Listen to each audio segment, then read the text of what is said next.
Yo, what's going on, guys? And today the story is there's a little bit of a challenge going on in a good way, in the Milwaukee Bucks locker room after the in-season tournament, NBA Cup, whatever you want to call it.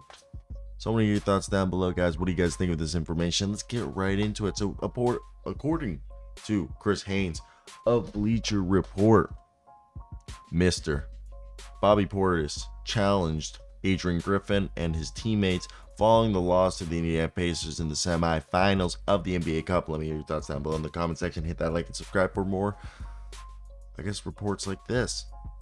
Now, Bobby Portis passionately challenged Adrian Griffin and his Milwaukee Bucks teammates following their loss to the Indiana Pacers in the in-season tournament. Sources told Chris Haynes of Bleacher Report. The Bucks lost the game 128-119 and were outscored 37-25 in the fourth quarter. Adrian Griffin reportedly emphasized winning the rebound battle after the game. Bobby Portis interjected by pointing out the importance for Adrian Griffin to structure the offense down the stretch of games. Adrian Griffin acknowledged he could be more aggressive with his play calling. Bobby Portis then added up it was up to the players to execute, as well as Adrian Griffin to give offensive direction. The Pacers out-rebounded the Bucks 51-46 in that game. Now, what do we take about this? We can spin this that they care about a game like this. First off, Damian Lillard didn't look great. I think what this tells us when we look at this is this team has a problem in terms of, okay, it's similar to the problem that they've had since they've won the championship and even before they won the championship.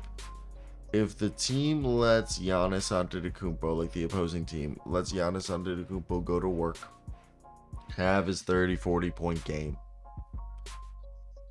and then take away his teammates and just say, Giannis, beat us by yourself.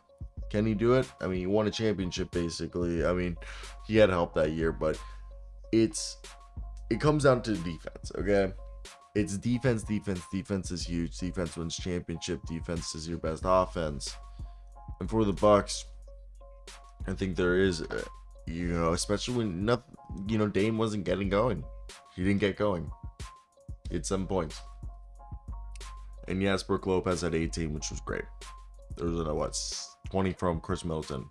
Great. Chris looked the best, arguably. He had all season. But when your bench is campaign and Marjon Beauchamp was supposed to take a step, and I still believe in him, but he's there more defense. They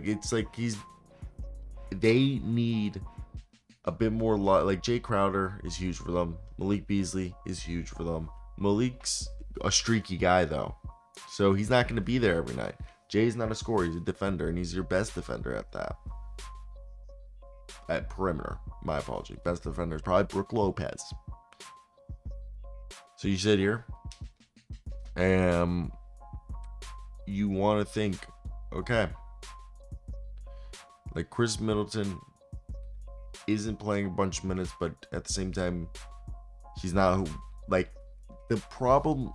A lot of it is defense, but a lot of it is, okay, on the nights, this is the nights that the guy like Damian Lillard was supposed to take over, you could argue, because it was supposed to be the pick and roll and the fact that they were supposed to be able to go ahead and run an offense that was unstoppable. Because like I said, it's always been, you just let Giannis drop 40 points on you and you just tell him, okay, let your teammates beat us. That's what they did tonight or last night, and same thing happened as it usually does. So that's where I think, what is the answer here? How do we fix this? It's definitely not an ideal situation.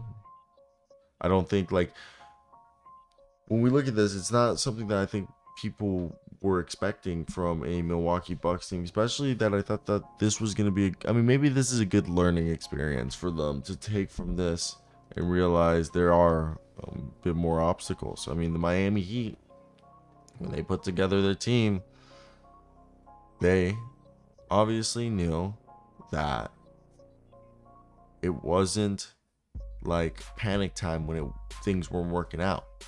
They knew it's going to take some time. And when it did, they won 2 championships. So, made it to 4. I think there's things that, we understand that it's going to take a little bit more of time. And I think Bobby Portis challenging the team to be better on defense, to be better on offense is huge. Because, even though he arguably had a shit game, the team is aware of their shortcomings.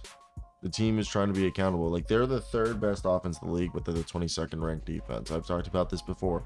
Historically, the teams that make it to the championship, make it to the Final Four, like semifinals, like the conference finals, are teams that are at least top 5 in either offense and defense ranking, while they're also top 15 in the other offensive defensive ranking. So they need to get better on defense. They need maybe to make a trade for a defender. Pat Connaughton, yeah, he wasn't out there. Nor was Jay Crowder. 2 guys who were pretty decent on defense for them. There's ways to fix this, okay? I also think, not gonna lie, if you could switch out Campaign for like Bones Highland, or like kind of more of a more explosive scoring guard. I mean, Campaign gets it done, but I'm not a Campaign guy necessarily. He's good. I'm not trying to dish him. He's an NBA player, one of the best in the world. Preference, if anything. But yeah, I think this is just Giannis. The Bucks are trying to figure it out, ladies and gentlemen, and they can. That's the whole thing, is they can, and they're going to probably figure it out. But that's the annoying part is just knowing that this is a work in progress, and the fact that they are holding the accountability is good. I mean, at least it's not like they're not acting as if everything's kumbaya, because it isn't. So that's how I kind of necessarily feel about it. But what do you guys think? If you made it to this part of the video, hit that like and subscribe button. I guess I should put this, I'm going to talk this far. I guess this is a little bit better. This is a little closer, because I realize I'm a little far from the camera right now. But goodbye. See ya.